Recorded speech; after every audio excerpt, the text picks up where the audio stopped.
Hi guys, so today I'm going to show you how to do an easy watermelon nail design with nail polish. It doesn't take that much skill or materials, so it should be pretty easy. You can do red watermelon nails or pink ones. I prefer pink ones, but it's really up to you. I'll show you pictures of both of them.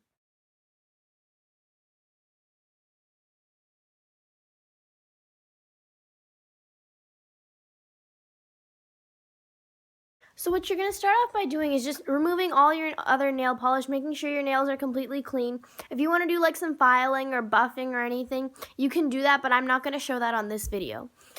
So what you'll need is you're going to need a skinny white nail polish. Like here's what the brush needs to be like. You don't have to have this kind of brush. You could have just regular white nail polish and a really skinny just paint brush.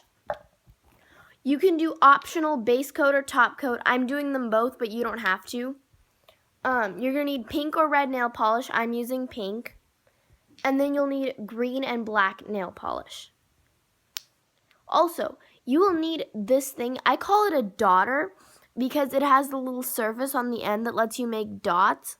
You don't have to necessarily have this because I know most of you probably won't. You can just use regular household items like a dried out pen. A Q-tip might not work very well, but you can still try it. You can do toothpicks, just stuff that would make a skinny dot on your nail. And also you'll need a piece of scratch paper or something because the way we'll make the dots on the watermelons is we'll have to drip nail polish on and then use your dotter to dot it on. So you're going to need scratch paper or something for that. So the first thing you're going to do is you're going to go ahead and put on, I do a base coat, but you don't have to.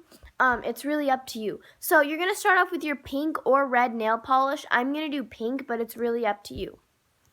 So you'll start by just painting your nails entirely, everything pink. Just paint it as though you were doing just a plain layer.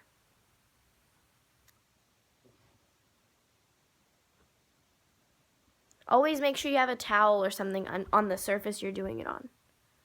So you're going to start by just painting it as if you were doing it just plain.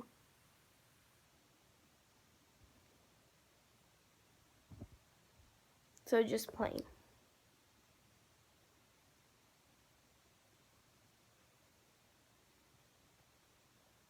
I'll show you when this is all dried and done. Okay guys, so once your nails are all painted and dried, and as a reminder, they can be either red or pink, it doesn't matter. You're going to get your green nail polish and start doing part. This nail polish is hard to open. There we go. Okay, so you're just going to paint it on the tips of your nails. You don't want your paintbrush to be super globby. You just want it to be, just have enough paint to do a little bit. So you just want to paint it on the very edges of your nails. If you mess up, please go back with the remover and fix it. Now is your chance if you need to fix something. This is a pretty elaborate process, so you want to be pretty concentrated right now. That's why it's taking me a while to just do one nail. And you want to make sure that it's a solid enough layer. So you're just going to paint it on the edge of all your nails.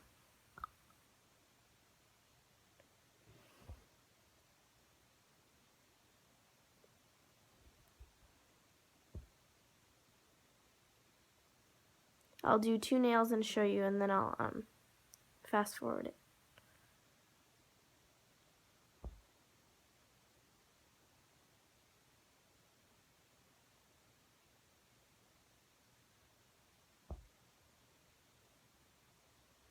Okay, so those are the 2 nails so far, and as you can see, this is starting to form some of the watermelon.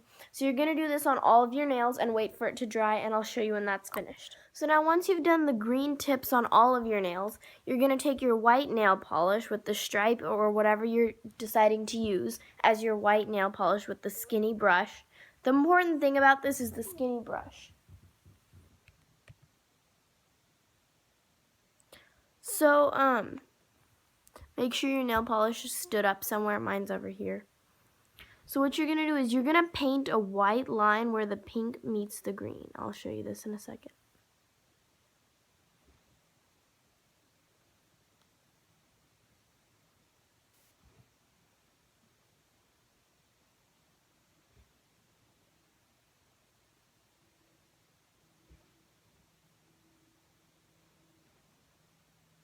So you'll just paint a little white stripe where the pink meets the green. You can probably re-dip after each, but you don't want to make sure you have too much. You don't have too much nail polish on your tip. So like mine just has that much.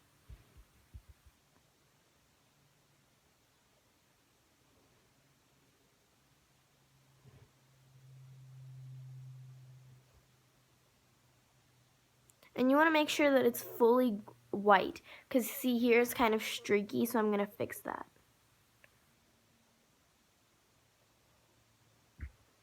Okay, so you'll just continue to do this for all of your nails, and again, let it dry. So once you've got the white stripes painted on all of your nails, you're ready to do the black stuff with the daughter. Your nails don't have to be completely, absolutely dry for this, but it's best that they are mostly dry, so that way if you do touch one of them or something, nothing bad happens. So you're going to take your black nail polish, shake it up, and then open it up, and with the green, remember how I said not to get it globby? In this case, you want it really globby. So see how it's a big glob and it's going to drip? So you want to drip it onto the surface that you've chosen to use for your nail polish. You could use a piece of paper or an old magazine. It really doesn't matter, but I'm just using a napkin. So you just want to have like a big dot. Mine's a pretty big dot because it's a napkin, so it absorbs stuff. But if you're using like a piece of paper or something, you can just do a small dot. So I'm going to use the small side of my daughter just to make nice little neat polka dots. And you're just going to dip your daughter into the black paint and then just dab it onto your nail. You don't have to do any specific pattern or anything, but just making little dots like that. They're coming out smaller on camera, but they're bigger in real life.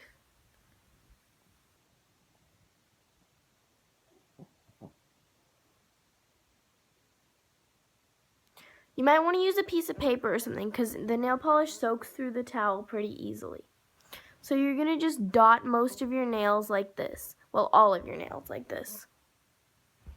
Yeah, don't use a paper towel. Mine's already soaking through. So now once you've painted on your dots and everything, you can optional do a clear coat. I'm going to do a clear coat. And also, scratch the paper towel thing. You have to use a sheet of paper because a paper towel, it's just going to soak right through and it won't be any use to you. So do use a piece of paper or cardboard or something. Something that doesn't absorb stuff. A towel would not be a good idea. So now you are essentially finished. I'm going to put on a clear coat and then I'll talk to you a little bit more. So now I have finished doing all my watermelons with the clear coat and everything, and so I am done. They're a pretty simple design that doesn't require much skill or materials to do, so it's pretty easy. And if you mess up, that's okay. You can just redo them. Like, not all of mine are perfect. This one actually has a lot of imperfections. It took a while before I got it good. This one, there's some fuzz hanging onto it. So it's never perfect, but that's okay. It's still a pretty easy design.